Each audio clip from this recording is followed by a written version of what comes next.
Welcome to another episode of the Charity Lounge podcast, where we bring different change makers and people who are very, very keen on social impact and changing their community and the world at large. We have them tell their stories, their successes, and what they hope to see in the world. And today we have more than one person in the room.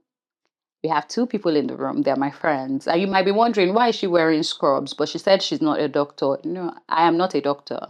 But then I'm wearing scrubs for a reason. And today I have two beautiful women in the room with me. And I'm so excited that they decided to join me today. I've got Feintola FT and Becky. I call her Bex. I call her FT. So guys, welcome to the room. Thank you. Thank you very much. We are all wearing scrubs. So can we meet you, FT? My name is Feintola Runshiwe, and thank you for having me.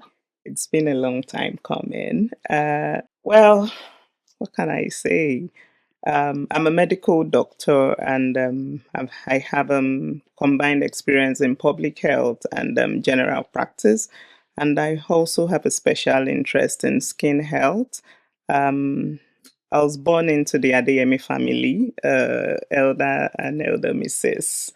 Adeyemi, and I'm married with three kids, and that's it. Yeah.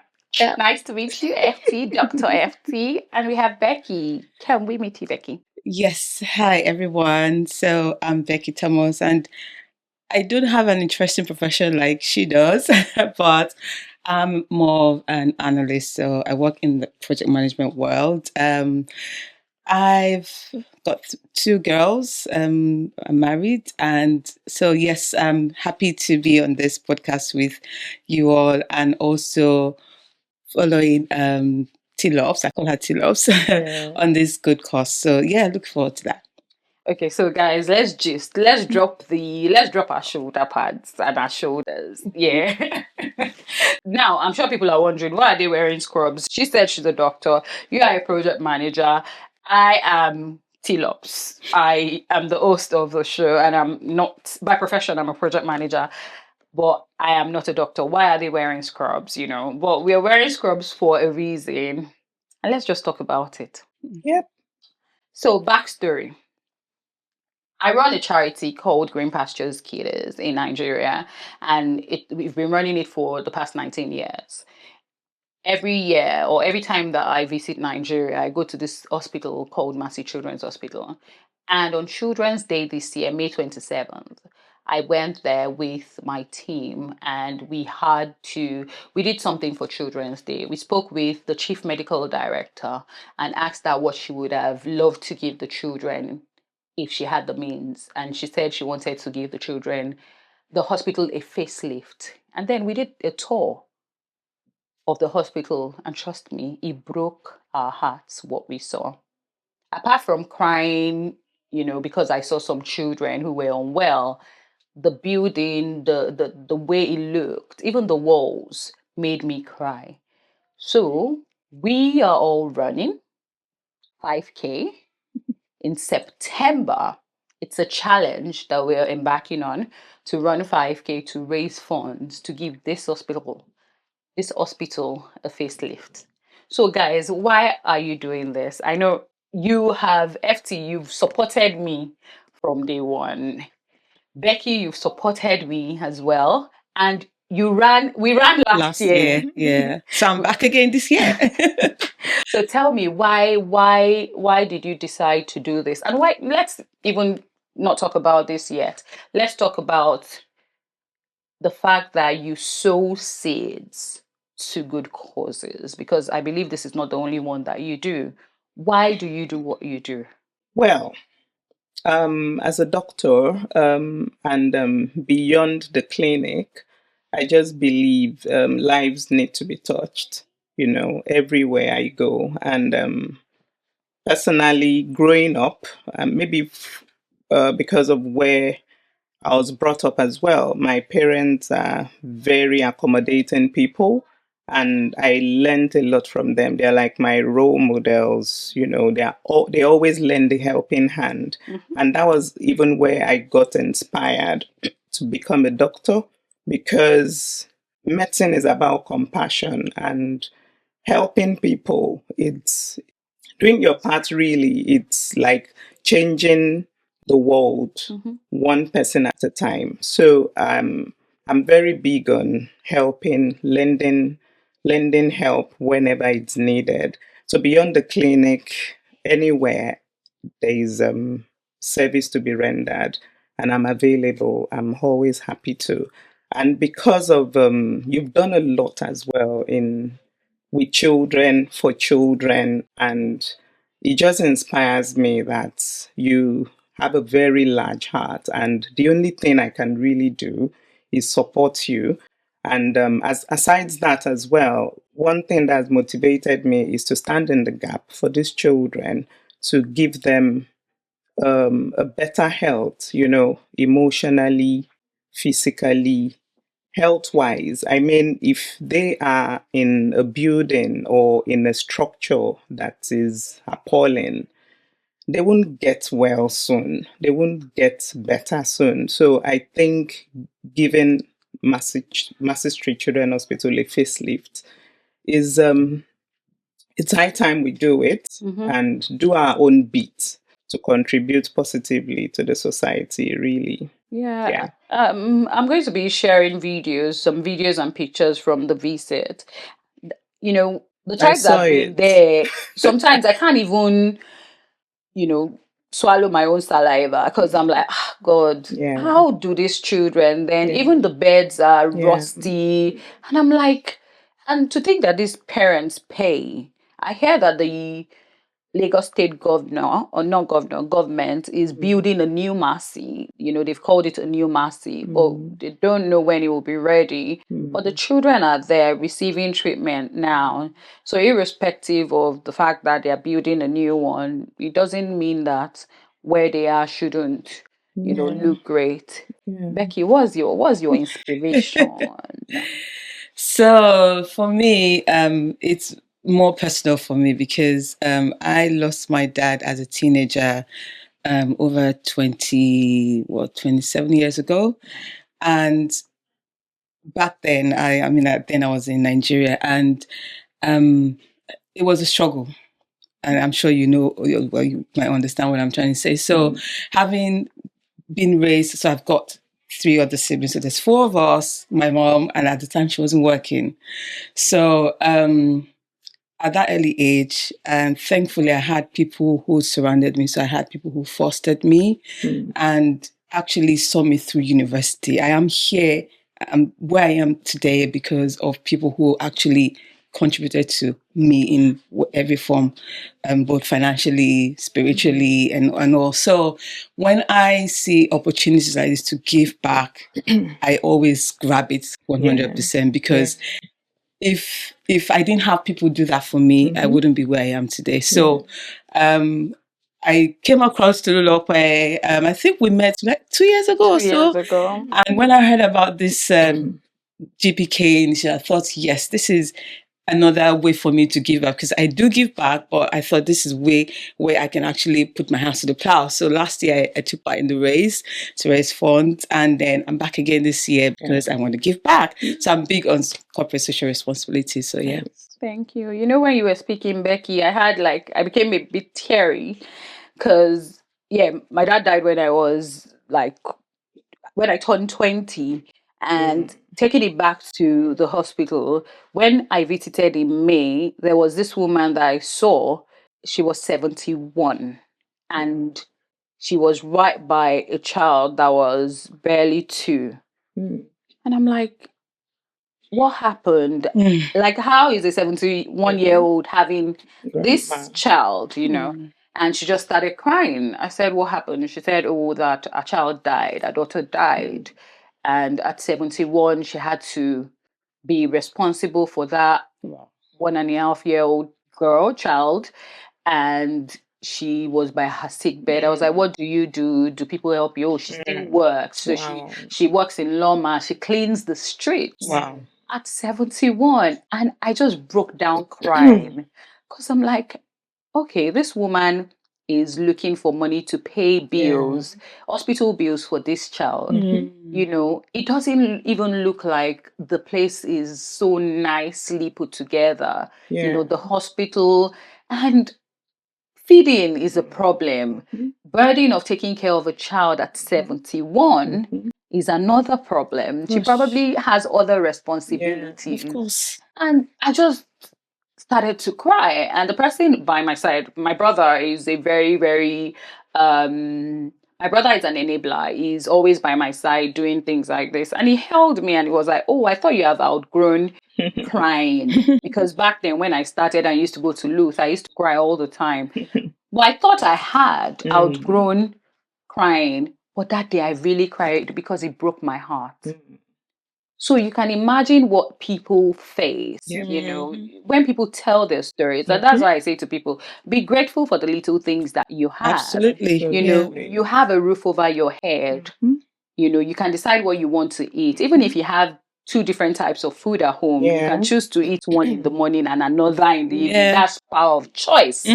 Some people cannot choose. So for me, it's always a privilege to help people, you know, and you know what has really encouraged me? People like you saying to me, you know what? When I did it last year, I was going to do it alone. And I just thought, oh, let me talk to one or two people and see. And before I knew what was happening, we were like 8. On the day, we were more than 8 because your 2 girls joined us. Your husband joined. My husband was there. You know, and it was just very heartwarming.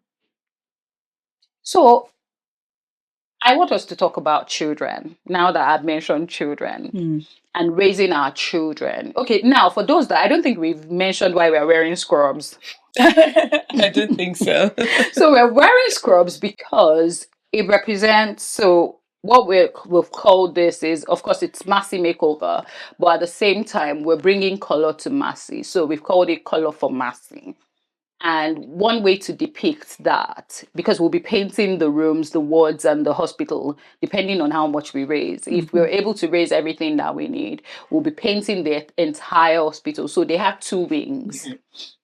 So we'll be painting the entire hospital. And these scrubs, so doctors wear scrubs. Yeah, it's symbolic to the hospital. The colors to the painting we'll be doing. I know a lot of doctors, and one of the things we're trying to do is to get as many doctors as possible, whether you've practiced in Nigeria or you haven't practiced in Nigeria. FT here practiced in Nigeria. I know many doctors who practiced in Nigeria and they're very interested in this. So we are going to be running in scrubs. We're going to be running in scrubs, and I'm sure on that day, wait, how would you feel running in scrubs? Let me ask you. I run in scrubs inside the hospital, so I do thousands of steps every day. Yeah, but that's on the job. It doesn't matter. Okay, because initially when the idea came, I'm like, oh, will people not start looking at, oh, are these people all right? Even better. Okay. Yes, you would draw the attention. Spark, conversations, and yeah, I think because it's even better. Honestly, when I think some people that have also said they want to join in the run is that, oh yeah, I'd like to run in scrubs. So we're going to be running in scrubs on the 21st of September. Let's talk about children. A lot of people say that, oh, I want my children to, sometimes when we feel we want to chastise them or scold them or make them feel bad, we'll say to them, you need to go and see children suffering. Have you ever said that to Of course. Have you ever said that to your child? Go to Africa and see how children are suffering. I said it, not necessarily in that light. I just always tell them that you don't waste food, because we always struggle with that. You don't waste food because some people don't have food to eat. Yeah. And that has been like a cliche in the house now. They tell themselves now, you have to finish that food because some people don't have food to eat. So not in the sense that people are suffering. Yeah, Or because I people, tell my children as yeah, well that, when they say, oh, I don't want but they this, I need to want know. that, I want this, I don't want Yeah, that, I don't eat this. I'm like, some children don't have the the luxury of choice. Yeah. choosing. Yeah, And one day my son, we're going to have breakfast, and he was saying, oh, he didn't want this. And my daughter said to him, no, you can't say that. Some children don't have food, yeah, and that's because of what yeah. we've been saying, Hmm. she's been hearing. Hmm. But one thing I found is people say that a lot, but then I'm trying to encourage people to teach their children kindness. Kindness. Yeah. Because if they are kind, irrespective Hmm. of the level of suffering, Yeah. you're doing this not because you've not been to the hospital. Oh, well, not Massey. Yeah. Yeah, not Massey. You've seen some other Mhm. hospitals, but Yeah. then even the children in the slum where I work, you've not been there before. You probably haven't been to a core slum, Yeah. but because you have that kindness in you, because you have that heart to give, irrespective of, oh yeah, I'm seeing it, or these children are dying, or Hmm. let me help. So how can people encourage their children to cultivate that? Is it a skill, or is it a habit, or is it a nature? It's yeah. That nature of kindness, because every day, it's very, very apparent to me that we're losing kindness in the world. I think it starts from the little things. Hmm. So um values, things like for instance, let's bring it home to our own family unit. Now, the fact that I see maybe a piece of paper on the floor, I don't just walk past Yeah. it, I pick it up. I am actually instilling some form of values in Hmm. my kids because these children watch us, Yeah. they listen, they see Mhm. everything that happens. So it's just little things that starts to um, sow that seed of kindness in Yeah. them, such that they don't know, oh, because that is there, it could make somebody maybe stumble or Yeah. trip or fall. Yeah. So I think it's from those little because sometimes not until you like open a textbook or Yeah. or you can Yeah. do just little acts of Yeah. kindness, really. Yeah. Yeah. Yeah. And just like Becky has said, it's leading by example, really, and it starts from the home. Mhm. Starts from when they're young. How you talk, how you talk to your siblings at home. You know, I always encourage my children, you should be kind to yourselves because that's the only way Mhm. you can be kind to other Others. people. If you're not kind to yourselves at home, then you're not going to be kind outside. So we try to build that value system. We try to build the core training, everything, just train them right from the house and they would replicate it outside. Yeah. So we have a lot of work to do. We as parents, we as guardians. I remember when I was growing up, it wasn't just my parent that brought me up. Neighbors, everybody, they would report you. Community. Community It raising, was but there's not a community lot of that raising, anymore. and I wish we can have that again Yeah. because I think our children are missing a lot. Just just we're the only Bubble. ones. Yeah. So I think it helps, to train them right from the house, and when they go outside, it's just like what the Bible says: train a child in the way they should go, and when they grow up, Not depart they from will not it. depart from I it. just remember growing up, when you do something wrong and someone sees you, that person is not your mother, not Hmm. your family, no Yep. blood relation.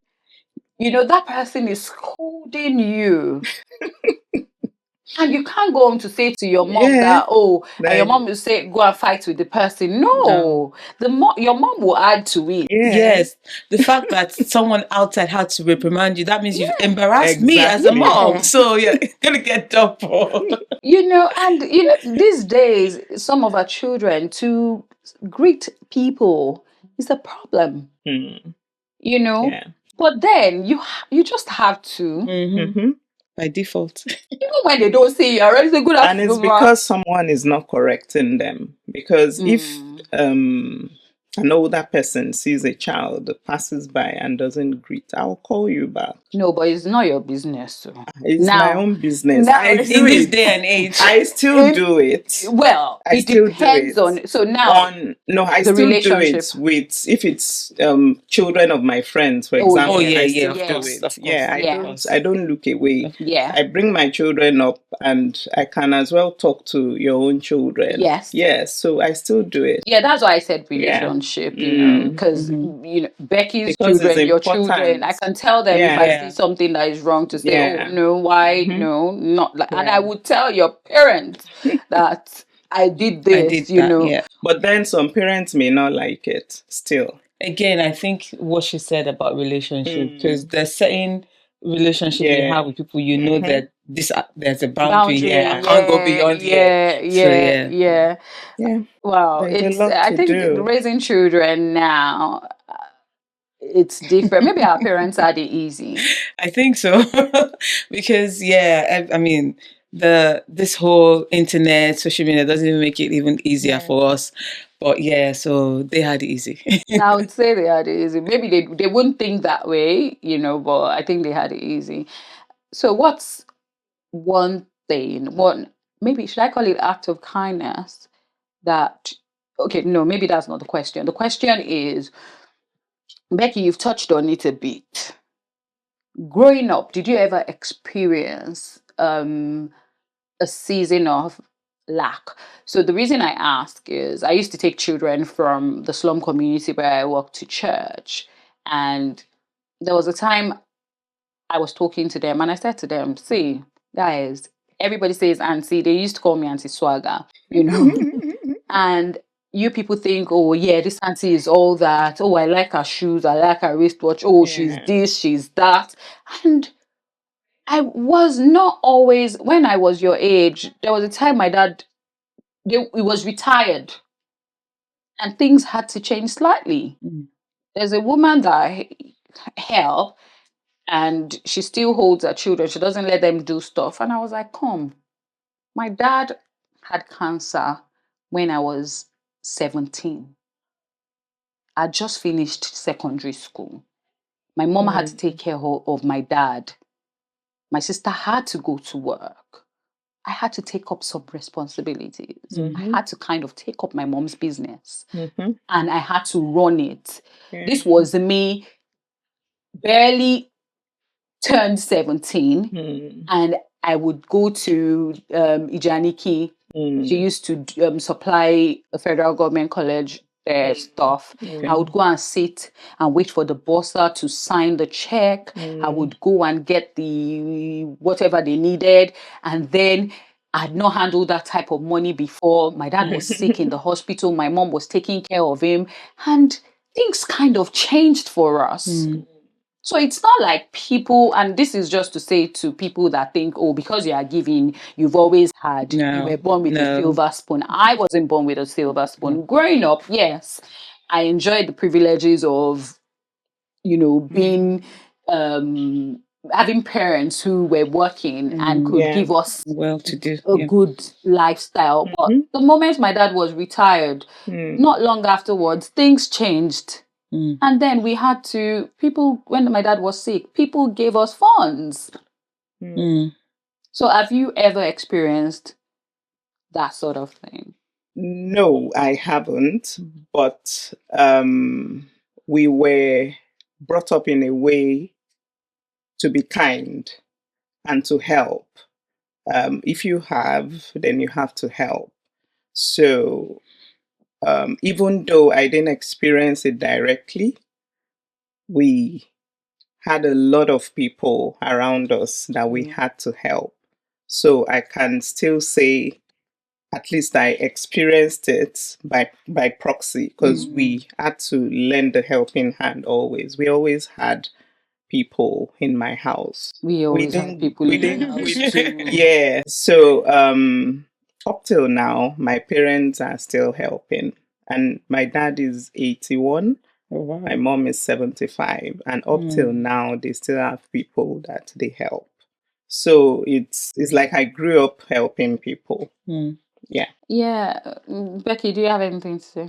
Well, my story already tells it. So yes, of course, there's always been that season of lack again, which is the reason why at some point when I lost my dad at the age of 17 also. Aww. And yeah, I was just fresh from secondary school and just, going through jam and, getting ready for university and all of that. So because it got so bad, so maybe I should tell you why it got so bad. So my dad also was diagnosed with cancer, and of course, he was in hospital for months. So you can imagine whatever savings we had already been pumping into, because it had to do all sorts, and there was so many misdiagnoses. Eventually, 100%. when we were told it was cancer, it was too late. So of course we had sold cars, sold properties just to maintain our hospital bills. So when he died, at some point I had to we had to leave the property where we were staying.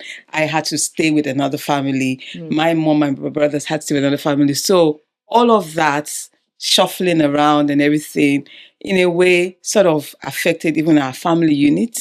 Because till now, I believe that I'm not as close to my siblings as I should have, because we were separated at some point in our lives. And then from then onwards, I went into university. Again, I was separated. So yes, there's been, oh God, there was a season where it was difficult, but we thank God, God saw us through, and we're here today. Yeah. And I think this is really to encourage people. You might find yourself in a situation where everything looks dark. Yeah. Everything looks like there's no progress anywhere. It just looks quiet. But we're testimonies. Yeah. And I say to people, I'm not where I want to be. I don't even think I'm close to where I want to be. My dreams are very, very big. And I don't think I've even scratched the surface. But I'm not where I used to be. And a lot of times we complain without realizing that where we are currently is someone else's prayer request. Like, oh, I want to be this, I want to be that. Some people tell you their stories and you can't help but cry. And when you get to your secret place, you're like, God, I'm grateful for what I have. Grateful for what I have, So we just need to be grateful. We need to be thankful. And in the little we have, I'm sure if I gave you £500 now, you will be very happy. Like capital letter, very happy, That's you still have, but someone has blessed you with £500. So imagine that's what £5 is to, or 500 naira is to someone else. Absolutely. So people ask me that, where did I get this whole giving culture? And for me, I think it's a calling. You even give when you don't even have. I don't know who gives No, when there's nothing. No, so the thing is, sometimes givers never lack. I can't help it. It's not something I can't do. Help it. You can't. And that's why for me, I feel it's a calling, It is. I can't help it. And my parents told me a story when I was little, that when I was barely, maybe like 3 or so, they were going to visit my mom's auntie. And I saw someone selling live chicken. Yeah. And I started crying and asked them to buy the chicken for my mom's auntie. And my dad kept driving and I was crying that I wanted them to get the chicken. Until they bought the chicken, I didn't stop crying. And then my mom's auntie said that story to me till she died. So I'm like, if I was barely however old I was, and I was like that, I don't even remember. That's the truth. I don't even remember. So I don't know. For me, it's just a way of life. It's just a way of life. People don't come to my house and leave empty. Yeah. Yes. Like, I have to give you something. Even if I don't have something, I'll take water. Just take something. Because I found that God blesses me even in ways that I don't expect. But I don't do it because I want to be blessed. Yeah. But I do it Yeah. because it just It's comes just to me you. Yeah. Culture. naturally. Yeah. Well Amazing. done. Uh-uh. You're doing well. Amazing. Thank you. But this is not about me, guys. It's not about No, but Well, we it's should give you your interesting. Yeah, flowers. I exactly. mean, Yeah, this is I take my the flowers. favorite. I take the We flowers. should Give give me you. pounds and I'll take it. But yeah, I think I'll just say thank you to you guys and for everyone who you just keep giving of yourself. And for me, Yeah. giving is not just money. yes. Yeah, Giving your exactly. time, just being there for people. Hmm. It goes a long It way. And does. you It see that does. sometimes. I remember when I used to work on Oxford Street, I used to buy a chocolate from M&S every morning. And there was this morning I went and the lady was attending to me. I looked at her and I was like, oh, I just want to say thank you to you. Because every time I buy a chocolate from you, you're always very kind. Mhm. You do this, da da da da da da. And she looked at me and she just started crying. No one has ever told Wow. that. She just started crying. And she was like, can I come out? I said, yes. She said, can I give you a hug? I said, Oh. yes. And she gave me a hug and she really held me tight. Mm. I was crying so much. And she said, I've had a very bad week. Wow. Oh, you just said. Like that day, even me, I was shaking. Even me, I now started crying because I'm like, hey, God, maybe I What shouldn't have have I said what I done? said, but I left that place feeling happy that I said those words to Yeah. Because you her. don't know what that would have stopped from happening. Yeah. Honestly. Mm. And since that day, every time I get the nudge to give someone a compliment or to say something nice to someone, especially Yeah. people who serve me when I go to the shops. I will know their names. So this person, Yeah. I always buy something from this person in Starbucks. I know your name, Mandy. How are you today? Because people hardly even have conversations with Yeah. them. Yeah. True. So your act of giving or act of kindness isn't only It's not material just things. material. Yes. Your words, very important. I'm so happy. Actions. Yeah. I guess what I would just have to say is more like a closing statement than that. I'm looking forward to the 21st of September, right? It is. And yeah, I would encourage as many of you that can give to this good cause. Please, please give. Give. Yeah. Give. We'll be putting the GoFundMe link in the description below. So if you would like to give, please click on the link to donate. If you want to join us, Yes. it'll be Yes. fun. It's always The fun. more the merrier. Yeah, Yes. you can join us on the 21st of September. And we have people running abroad as well. Yeah. We have people in the Netherlands running. So if you're not in the UK and you would like to be a part of it, all you need to do is complete your 5K run on the same day, take pictures and tag not the charity lounge this time. GPK. GPK. You tag Green Pastures Yeah. Kiddies, and then honestly, for every penny spent, we are very accountable and transparent. Your money goes to the right place. It does what it says it would do. So please, if you're interested and if you want to buy us scrubs, Yeah. yeah, so it's been nice having you guys. Honestly, this means so much to me. I do not take it for granted in any way, form, or manner. Thank you for having us. Thank Thank you you very Thank you for much. for having having us. us. And if you haven't subscribed to the Charity Lounge podcast, please do subscribe. And not only subscribe, please like, and comment. See you on the next episode of the Charity Lounge.